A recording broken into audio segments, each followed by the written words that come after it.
After the House voted to override President Trump's veto of the annual defense spending bill, in addition to increasing coronavirus relief checks to $2,000. NBC's Garrett Haake joins us now live from West Palm Beach, Florida, with more. Garrett, good morning.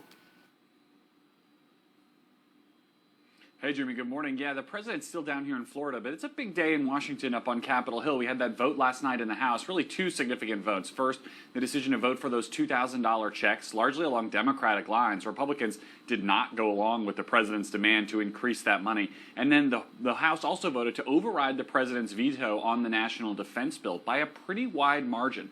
Both of those measures now go to the Senate. I think what we'll see today is one of those unanimous request votes today in which one senator could block things from moving forward. So I don't expect we're going to get an answer on the $2,000 checks today, but it's looking pretty likely that the Senate will stay in and that Democrats will continue to force votes to try to push those checks up to $2,000 limit. We'll see how involved the president is on that effort, but whatever the number is, we can probably expect to start seeing those direct payments go out maybe by the end of this week, according to a Treasury official. So the money is going to start moving. The question is still exactly how high it's going to be, guys. All right, NBC's Garrett Haake live for us. You can see more on his report coming up on the Today Show. 6:46 right now. Metro and its riders are breathing a sigh of relief now that it looks like more federal stimulus money will help prevent service cuts. Our transportation reporter Adam Tuss gives us an inside look at what kind of service will be running.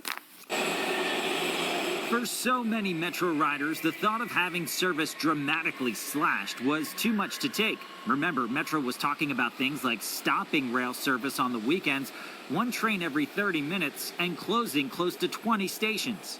It's potentially devastating, no weekend service. That is not something that they should be considering. There are a lot of people who need it. Now, though, optimism that about $800 million will come to our region specifically for transit as part of this next round of stimulus funding. And much of that funding will be directed toward Metro. Virginia Senator Mark Warner. This will not solve the Metro problem forever, but it will buy us the 4 months that this emergency relief has been targeted for. Metro tells News4 this money will take time to sort out as far as the exact amount that comes the transit agency's way. There's a formula for that. And the Federal Transit Administration still has to review it all and decide where the money goes. But local lawmakers are hopeful. In all these transit cases, they should now be able to avoid both the layoffs, many of them planned, as well as the disruption and actually cancellation in many portions of their service. The Metro's board has voted to start a public comment process on the proposed budget cuts, and that will still go forward, although the impact isn't expected to be as severe. 6:48, and this morning we are learning more about the man believed to be responsible for that Christmas Day explosion in Nashville. Authorities identified 63-year-old Anthony Warner as the suspect behind the blast. He died in the explosion, believed to have acted alone. Neighbors say the IT serviceman was quiet and that he kept an RV, the same one found at the scene of the blast. Investigators say they are working around the clock to uncover a motive. More people that know this individual that haven't been talked to yet, that are willing to have conversations with law enforcement. We absolutely need them to come forward. That blast injured at least 3 people and damaged more than 40 businesses. The woman charged as an accomplice in Jeffrey Epstein's sex crimes will stay behind bars. A federal judge denied Ghislaine Maxwell's application for bail for a second time. Maxwell offered more collateral in exchange for her pretrial freedom, but the judge said she still posed a flight risk. Maxwell is accused of grooming underage girls who were later allegedly abused by Epstein.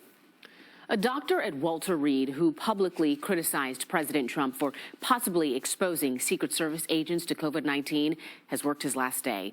Back in October, you might remember, President Trump drove with Secret Service agents for a photo op where he waved to his supporters. This was while he was being treated for COVID-19. Dr. James Phillips says he stands by his words after he blasted the president's drive-by, calling it, quote, insanity, and saying the president's irresponsibility was astounding. Phillips worked for Walter Reed on a contract basis. The hospital denies making the decision to remove him. Phillips' contractor, GW Medical Faculty Associates, did not immediately respond to an NBC News request for comment.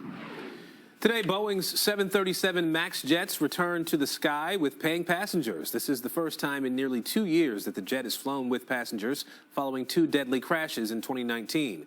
The Federal Aviation Administration gave the green light for the MAX last month.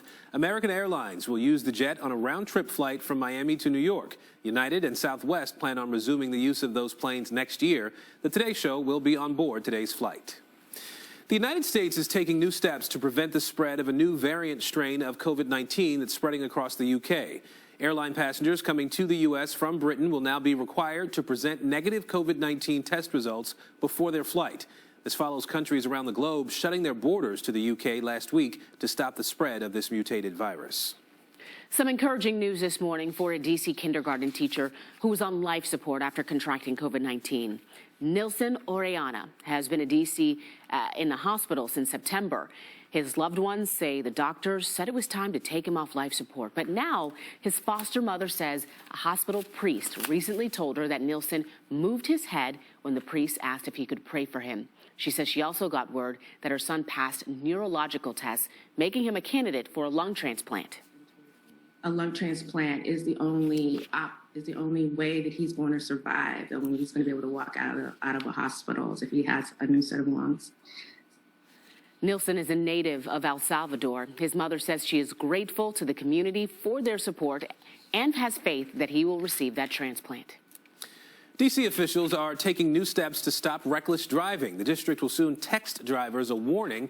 Drivers who have a history of traffic violations in the city, things like speeding and running red lights.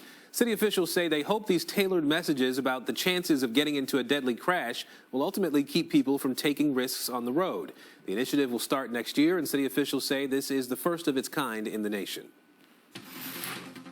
All right, here at 6:52, we want to talk about the forecast. We've got Lauryn Ricketts in with us this morning. And Lauryn, should be a clear day, but also a bit breezy for anyone going out there. Yeah, a little breeze at times. Northwest winds 10 to 20 miles an hour. So, Jummy, with temperatures only around 40, we're talking wind chills in the 20s. I know you guys were out and about yesterday, and we had 50s yesterday. And yesterday afternoon was fairly nice. A little breezy, but again, fairly nice. Much colder today, but a lot more sunshine all throughout the day. We're seeing a few flurries out there right now. Most are concentrated over the Baltimore Beltway, but you may see a snowflake or two. I'm barely seeing it right there, in Frederick County, Maryland.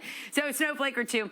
Not going to amount to anything. And they're hitching a ride on that northwest wind. We do have a little bit of a breeze right now, but it'll continue to increase over the next couple of hours. So if you're headed out for exercise today, grab the shades, grab the layers. Wind chills will be in the mid-20s, but again, we'll have plenty of sunshine. Current temperatures right now in the 30s. Will keep coming down just a little bit, maybe a degree or two more before we start to see them move back up to right around 40 degrees today. In fact, we'll top out in the low 40s, 42 for a daytime high. So temperatures gradually rising after that sun comes up at 7:26. So 42 for a daytime high today. But again, it's going to be blustery and brisk out there. And tomorrow we'll have a little bit of a wind too, but tomorrow's wind out of the south, so it won't quite have that kind of bite to it once you head outside. Temperatures will be in the low to mid 40s. 44 is our average temperature. A very seasonable day, a very quiet day for your Wednesday. So cold today, average tomorrow, warmer on Thursday, cooler on Friday, almost kind of hot on Saturday. Temperatures will be in the low to mid 60s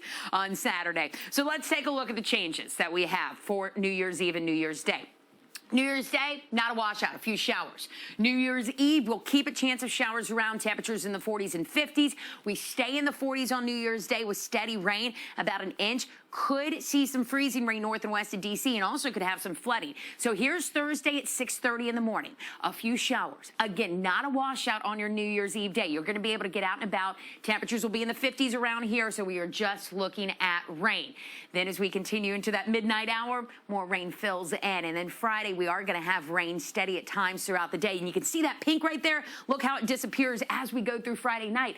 Temperatures will be in the 40s on Friday, 46 for a daytime high in the afternoon, but a warm front's going to come through, and actually temperatures rise Friday night, and we'll be in the 50s after midnight, and then we are in the 60s on Saturday, 64 as we dry out, maybe an early morning shower, but it looks like Saturday's going to be pretty nice, maybe a little breezy, small chance of some rain and snow on Sunday, low confidence on that, and then dry to start the first work week of 2021. All right, Lauryn, thank you. Maryland fans are celebrating this morning after a major upset in college hoops. The Terps were 0-2 in conference Big Ten play last night, but then they left Madison with their first conference win. Maryland beating the 6th-ranked Wisconsin team 70-64. It is the Terps' first win over a top 10 team since January of 2016. Well, New Year's may not be the big celebration that we're used to this year, but that doesn't mean all celebrations are canceled. Yeah, a family that lives along Sherman Circle in Northwest D.C. is making sure of that. They've put up their own New Year's Eve ball, and they posted that they are ready to bring in 2021. These homeowners have been doing this for a few years now, and this year they plan to do 2 ball drops. One will happen at 7 p.m. for kids and anyone heading to bed early. The other will happen at midnight, of course, and you are invited to watch from a safe social distance. It is visible from Sherman Circle and the surrounding parks and Sherman Circle the kind of Petworth-Brightwood area. Yeah. Nice big space. People can spread out if you're out there watching the ball drop. All right, it is 6:55 here. 4 things to know this morning. Help is on the way for millions of Americans, but it's unclear just how much. Today, a relief bill is heading to the Senate. Yesterday, the House narrowly agreed to increase the payments to $2,000 per person. For more on this story, stay tuned to Today. D.C. has rolled out its COVID-19 vaccine portal. It's helping certain healthcare workers schedule their vaccinations. Those workers include staff and residents at assisted living facilities, urgent care workers, pharmacy staff, home health aides as well. You can read more about this in the NBC Washington app. An Ohio police officer is fired after shooting and killing 47-year-old Andre Hill. Adam Coy was terminated after the Columbus police chief said Coy failed to turn on his body camera before that shooting and did not provide medical assistance for several minutes. Look for more coming up on the Today Show. Dwayne Haskins says he will work on becoming a better man and football player. The 23-year-old quarterback was released by the Washington football team yesterday. He was cut after 2 COVID protocol violations and a poor performance in this weekend's game. And we've got a breezy day today. Wind chills in the 20s and low 30s. Winds picking up and after 7 and then dying down after 5 p.m. Seasonable tomorrow, a few more clouds and then showers on a Thursday. Some steady rain on Friday. Could have some flooding concerns on Friday. Temperatures go up for Saturday with a few morning showers early morning. Small chance of rain as we head into your Sunday. But again, Thursday, Friday, not too bad. But Friday, maybe a little flooding. All right. Thank you, Lauren. And thank you for joining us for News 4 Today. The Today Show's coming up next. We'll be back in 25 minutes with all your weather and local news. Make it a great Tuesday, everybody.